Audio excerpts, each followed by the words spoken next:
Okay, so we are going to talk about the gradebook. I have mentioned bits and pieces of the gradebook throughout the other videos. I just want to be very specific about a few things. If you see this total information in your gradebook, please do not rely on it. Please do not treat it as if it is gospel. It is wrought with errors. I will do my best to make sure that it's gone, but if it is still there, please don't rely on that. Simply add up the points possible, which are these gray shaded numbers on the other side of the slash mark. Add those numbers up and then, and then add up your total points possible, which is these large bold numbers right here, and right here, and then divide your total by the total points possible, and that'll give you your current percentage. I think that that's really important that you do that at the end of every unit or whenever you get a group of grades back. That way you can be on track. We have yet to figure out why this is so hit or miss. I get worried about students depending solely on this number for predicting their progress, but definitely add them up, plug and chug.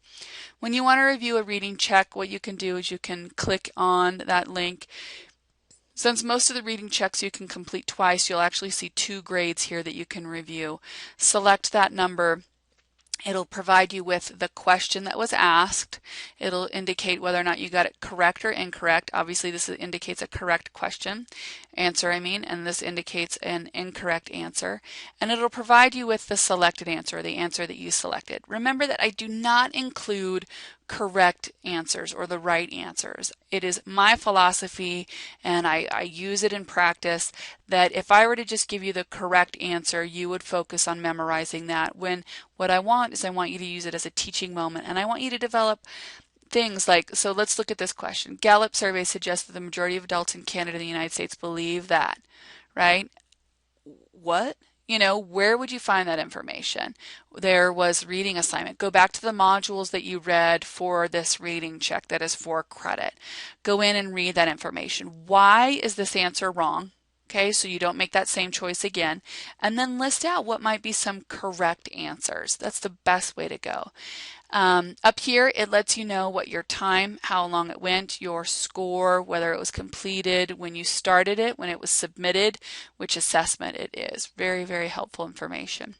So reading checks and quizzes you can review the same way. Assignments, you click on the link. You'll have your completed text here. If you attach a document as a doc or a docx, it'll show up right here. And if you type into the submissions box, this content will show right here as well. When you want to review how you earned those 30 out of 40 points, you would select the rubric, open it all the way up so you can see everything. I grade assignments on completion, clarity, coherence, and commitment. If you look at this content, it shows you obviously in increasing degrees the values of the assignments. We have max points possible, distinguished work, superior work, average work, below average, failure, and absent.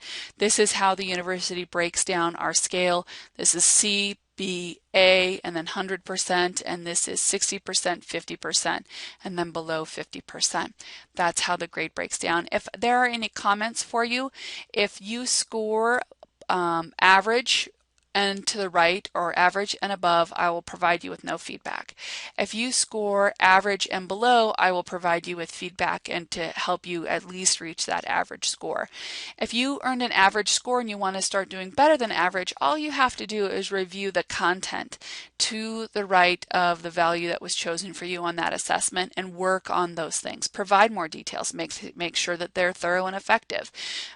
Double check your grammar, make sure that there are no issues. Individuals that earn 100% write eloquently. So writing is definitely a piece of this, and it's very important to me to include that, because if you are not articulating yourself very well and presenting your ideas, it's going to muddy your ideas and it's going to keep you from being able to understand what you're trying to convey. So please be sure to focus, or at least pay attention to some of that grammar. Well, I think for the most part, that is your grade book. You'll notice that you have your current grade, which hopefully I'll get rid of, the graded content, submitted content. After you submit any assignment, be sure to come in here and look to make sure it has been submitted. And then this is all the content that is up and coming. One of the things that I find The most difficult about Blackboard is that there's no rhyme or reason to how these things get ordered. So oftentimes students are having to run all over the place to find all of their content that they're looking for. So just be patient with that. One of my suggestions in addition to the Gradebook that would be helpful is as you go through and you earn your grades throughout this semester, come in and just plug those grades in right here. You know, what did you get on that module, reading check, this reading check? You can just fill in your grades right here. I've created the document so you can edit it yourselves, make notes on it, add information in, and then that way you can keep a running total for yourself. Technology, I didn't pick and choose exactly what I wanted in it. Neither did you, so we're working with what we've got. Let me know if there's anything else I can do to make it easier. That's it for now.